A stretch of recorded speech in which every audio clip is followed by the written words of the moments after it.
Jamal Niaz here, and pleasure to be joined by Kalle Sauerland at the Lyndon Arthur Suarez press conference.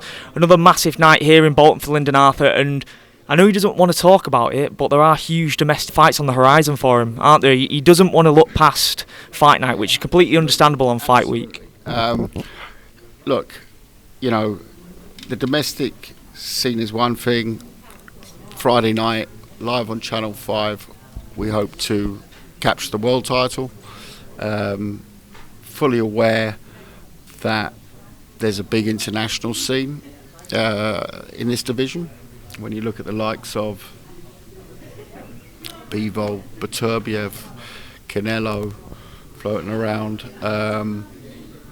Callum Smith, who I'd exclude from the domestic scene, having obviously won multiple world titles, but this world title, the IBO, has been held by the likes of Roy Jones, Chad Dawson in that weight class, in other weights, Klitschko to Golovkin, very major names. So of course it's a bargaining tool, or let's not call it a bargaining tool, let's call it a one-up in the pecking order on a domestic scene, which we know we want to go through to get to those international names.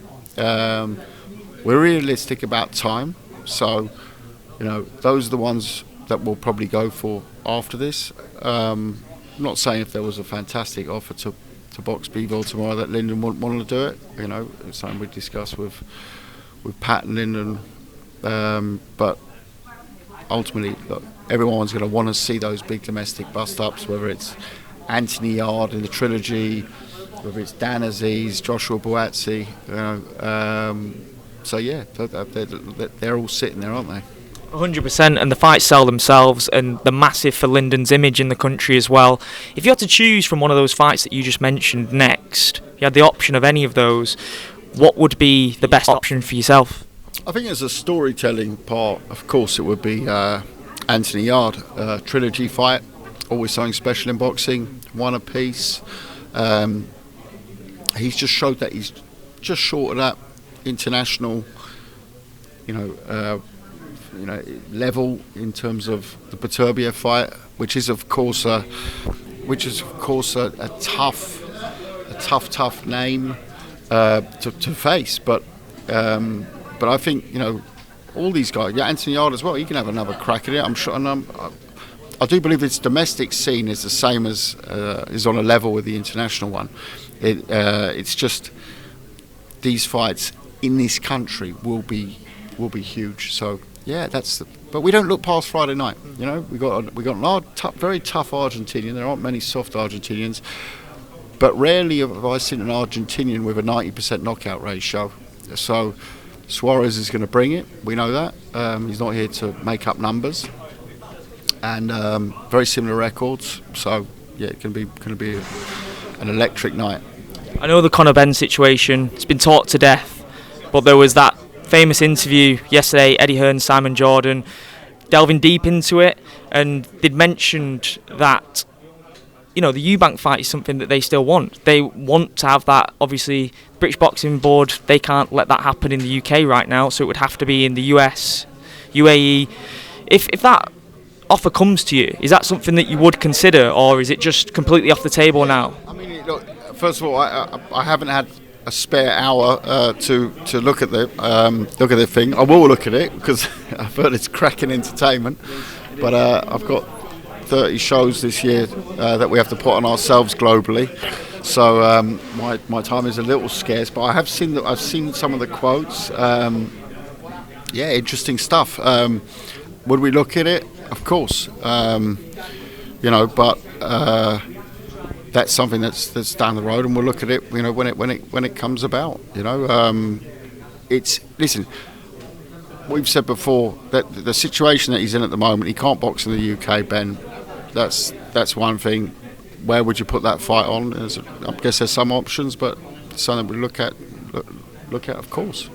Fury Usyk as well. He's legally cleared to fight, so yeah, why not? Obviously, it's an ongoing, developing situation. There's new news about it every week, isn't there? I know we're pressed for time. Fury Usyk called off this morning.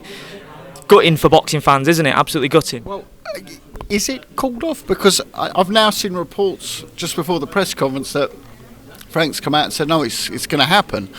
I have that sneaky feeling it does still happen. Wow.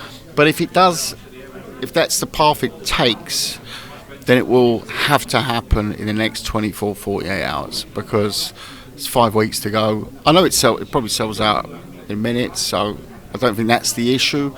But I think from terms of a camp, and I know they're both in camp for it, but there's a big difference being in a camp with a fight that's signed and a fight that's not signed and publicly being declared now it's not happening. So it's one that you have to weigh up. Just about the Misfits stuff as well.